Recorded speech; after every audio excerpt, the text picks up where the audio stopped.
홈팀 리버풀 포메이션은 4-2-3-1이며 살라는 측면 돌파와 마무리에서 여전히 치명적인 무기다.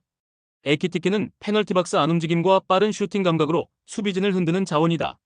비르츠는 이선에서 창의적인 패스와 전진 전개를 통해 공격의 리듬을 만들어낸다. 하지만 주중 챔피언스리그 일정을 치른 여파로 후반으로 갈수록 전방 압박의 강도가 급격히 약화될 가능성이 크다. 수비라인 역시 뒷공간 제어에 애를 먹고 있으며 경기 후반에는 상대의 롱볼이나 빠른 역습에 노출될 수 있다. 결국 리버풀은 전력 우위에도 불구하고 체력 문제로 인해 90분 내내 경기를 지배하기는 어려운 상황이다. 원정팀 에버튼 포메이션은 4-2-3-1이며 바리는 제공권과 포스트 플레이로 전방 기점 역할을 충실히 수행한다. 그릴리쉬는 좌측 측면에서 폭발적인 드리블과 컷신으로 상대 수비를 흔드는 자원이다. 듀스버리 홀은 왕성한 활동량을 기반으로 중원에서 전진 패스와 압박 회피 능력을 동시에 보여준다. 무엇보다 더비 매치 특유의 강한 정신적 동기부여가 선수 개개인의 기량을 한 단계 끌어올릴 수 있다. 최근 경기에서도 수비 전환 집중력이 높아지고 있고 중원 압박의 강도로 상대 빌드업을 방해하는 장면이 많다. 체력적 우위를 활용해 후반전에 흐름을 뒤집을 수 있는 잠재력을 지니고 있다는 점이 변수다. 리버풀은 전력 우위에도 불구하고 주중 일정 여파와 체력 부담이라는 한계를 안고 있다. 에버튼은 더비라는 특수성을 무기로 삼아 경기 집중도를 극대화할 수 있다. 이번 머지사이드 더비는 팽팽한 심리전과 체력 요인이 결합되며 균형이 쉽게 깨지지 않을 가능성이 크다. 결국 승부는 갈리지 않고 무승부라는 현실적인 결론으로 귀결될 가능성이 높다. 홈팀 브라이튼은 4-2-3-1 전형을 활용해 미토마의 폭발적인 측면 돌파와 오라일리의 세밀한 패스 전개를 통해 전방에서 다양한 득점 루트를 창출한다. 웰백은 페널티 박스 안에서 타깃형 움직임을 바탕으로 연계와 마무리를 모두 담당하며 팀 공격의 종착지 역할을 수행한다. 또한 브라이튼은 후방 빌드업 과정에서 양 풀백이 넓은 공간을 활용해 상대 압박을 유연하게 회피하며 순간적으로 중원을 거치지 않고도 전방으로 전환할 수 있는 능력을 보여준다. 체력적으로 여유가 있는 상태에서 빠른 전환과 세트피스까지 적극 활용할 수 있어 토트넘의 무거운 수비 라인을 흔드는 데 유리하다. 게다가 홈팬들의 지지를 등에 업은 기동력과 템포는 상대적으로 지친 토트넘을 압도할 무기가 될 수 있다. 원정팀 토트넘은 4-3-3 전형을 기반으로 히샬리송이 제공권과 포스트 플레이를 통해 이선 자원들과 연기를 시도한다. 존스는 폭발적인 스프린트와 직선적인 돌파로 측면을 흔드는 능력이 탁월하고 주앙팔리냐는 중원에서 압박과 볼 배급을 동시에 담당한다. 하지만 챔피언스리그 일정을 소화한 직후라 팀 전체의 체력 소모가 극심하며 후반으로 갈수록 압박 강도와 수비 전환 속도가 급격히 떨어질 수 있다. 특히 원정 강행군의 피로가 누적되면서 중원 간격이 벌어지고 전방과 후방의 연결고리가 끊어지는 장면이 반복될 위험이 있다. 결국 개인 전술 능력은 위협적일 수 있으나 팀 전체적으로는 체력과 조직력의 균형이 무너질 가능성이 크다. 브라이튼은 휴식과 홈 이점을 등에 업고 전술 완성도를 끌어올린 상태다.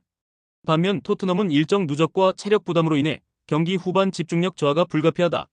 이 경기는 브라이튼이 경기 전체를 주도하며 승리로 연결할 시나리오가 가장 현실적이다. 홈팀 벌리 포메이션은 4-2-3-1이며 포스터는 제공권에서 확실한 우위를 점하며 세트피스 상황에서 언제든지 득점을 노릴 수 있다. 앤서니는 하프 스페이스를 집요하게 파고들며 순간적인 돌파와 슈팅으로 상대 수비 라인을 흔들어 놓는다. 컬레는 중원에서 볼을 간수하며 전환의 템포를 조절하는 능력이 뛰어나 벌리의 공격 루트를 안정적으로 만들어준다. 특히 전방 압박 시 포스터의 버티기와 연계가 가동되면 상대 박스 근처에서 다양한 찬스를 창출할 수 있다. 그래서 벌리는 홈의 자신감을 앞세워 공격적 기세를 끌어올릴 가능성이 높다. 원정팀 노팅엄 포메이션은 4-2-3-1이며 오드는 타깃형 스트라이커로 문전에서 제공권 싸움에 강점을 드러낸다.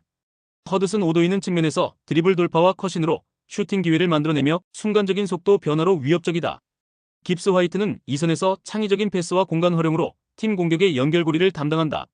하지만 전체적으로 전환 속도가 느리고 수비시 라인이 쉽게 벌어지는 단점이 있어 벌리의 침투를 막기엔 허술하다. 특히 압박을 받는 상황에서 뒷공간 대응력이 떨어져 흔들리는 장면이 반복될 수 있다. 벌리는 공중전과 침투 플레이를 동시에 살릴 수 있는 구조를 갖추고 있다.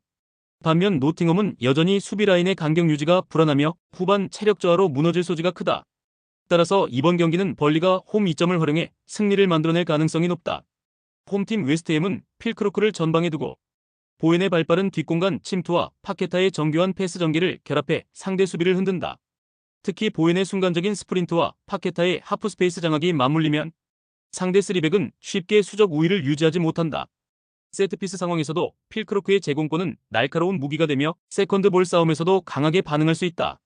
그리고 중원에서 공수 간격을 촘촘히 유지하면서 역습 전환 속도를 높여 상대의 미드필드 라인을 압도하는 장면이 자주 나온다. 결국 웨스트햄은 보웬의 침투와 파케타의 연계가 활발해질수록 공격 루트가 다양해지고 경기의 주도권을 완전히 틀어줄 수 있다. 원정팀 팰리스는 마테타를 타깃형으로 두고 사르와 휴즈가 양쪽 측면에서 빠른 전개를 노린다. 하지만 최종 라인을 3백으로 세우는 전술은 뒷공간에 넓은 공간을 내주며 이는 보웬 같은 유형의 공격수를 상대할 때 치명적이다. 휴즈가 중원에서 압박을 지원하더라도 볼 소유권을 빠르게 잃는 순간 수비 블록 전체가 무너지는 흐름이 반복된다. 특히 공격 전개 시 풀백의 오버래핑 참여가 늦어지면서 공격 템포가 끊기고 단조로운 마테타 의존 패턴이 드러난다. 그래서 팰리스는 역습 한 방 외에는 마땅한 돌파구를 찾기 어렵고 후반 체력 저하까지 감안하면 수비 집중력이 급격히 흔들릴 수 있다. 웨스트햄은 보웬의 뒷공간 침투와 파케타 중심의 전술 연기로 경기를 주도할 수 있다. 반면 팰리스는 마테타 의존 공격 외에는 뚜렷한 루트가 없어 후반부 체력 저하와 함께 무너질 가능성이 크다. 이 경기는 웨스트햄이 홈에서 확실히 우위를 점하며 승리를 만들어낼 시나리오가 가장 설득력 있다. 홈팀 울버햄튼은 스트란드 라르센의 폭발적인 뒷공간 침투가 공격 전개에서 핵심 역할을 담당한다. 아리아스는 측면에서 왕성한 활동량과 날카로운 크로스를 통해 전방 자원들과 긴밀하게 연계하며 공격에 무게감을 더한다. 주안 고메스는 중원에서 압박과 템포 조율을 동시에 수행하며 상대 전개를 끊고 빠른 전환으로 공격 속도를 높인다. 게다가 울버햄튼은 교체 자원 활용에서도 우위를 점하고 있어 후반전 경기 흐름을 흔들 수 있는 카드가 풍부하다. 그래서 체력 부담이 커지는 시점에서도 지속적으로 압박과 공격 템포를 이어갈 수 있는 구조다. 원정팀 리즈는 피로에의 연계와 마무리 능력을 앞세워 공격 루트를 전개한다. 제임스는 빠른 발을 활용한 측면 돌파로 위협을 가하지만 결정력에서는 아쉬운 장면이 반복된다. 슈타은은 중원에서 전방 압박과 빌드업 연계를 동시에 시도하지만 순간적인 압박 탈출 능력은 다소 부족하다. 무엇보다 수비 라인이 스피드가 떨어져 라르센 같은 전형적인 뒷공간 침투형 스트라이커에게 약점을 보인다. 결국 후반으로 갈수록 교체 카드의 한계와 뒷공간 불안정이 중첩되며 전체적인 경기 운영이 흔들릴 가능성이 크다. 울버햄튼은 라르센의 뒷공간 침투와 아리아스의 측면 돌파를 통해 리즈의 느린 수비 라인을 공략할 수 있다. 또한 교체 자원 우위를 통해 경기 후반에도 안정적으로 경기력을 유지할 수 있다. 반면 리즈는 공격 루트가 단조롭고 수비 속도 저하로 인해 위험 노출이 불가피하다. 그래서 이번 경기는 울버햄튼이 전술적 상성과 체력 운영 우세를 바탕으로 승리를 거둘 가능성이 높다. 홈팀 레알 마드리드 포메이션은 4-2-3-1이며 음바페는 최전방에서 폭발적인 라인 브레이킹으로 상대 뒷공간을 집요하게 파고든다. 호드리구는 측면에서 드리블과 컷신을 활용해 경기 리듬을 흔들고 결정적인 순간 슈팅으로 직결하는 능력이 탁월하다. 퀼러는 포켓 공간에서 공격 전개를 풀어내며 중원과 전방을 잇는 다리 역할을 맡아 공격의 다양성을 한층 풍부하게 만든다. 특히 3명이 만들어내는 패턴은 단순히 기술적인 조합이 아니라 전술적 무게 중심까지 상대를 압박하는 힘이 된다. 레알은 홈에서 전방 압박 강도와 빠른 전환 속도를 극대화하며 상대가 숨 쉴 틈조차 주지 않는 경기를 풀어간다.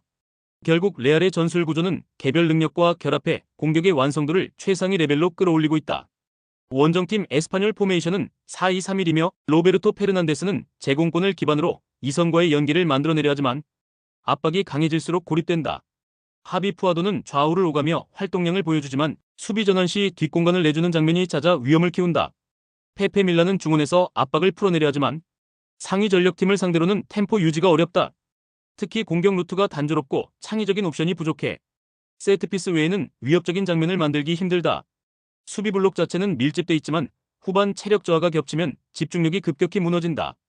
결국 에스파뇰은 경기를 길게 끌수록 불리한 흐름으로 몰릴 수밖에 없는 구조다. 레알은 전방 공격의 완성도가 최고조에 달했으며 홈 경기에서 심리적 자신감까지 더해지고 있다.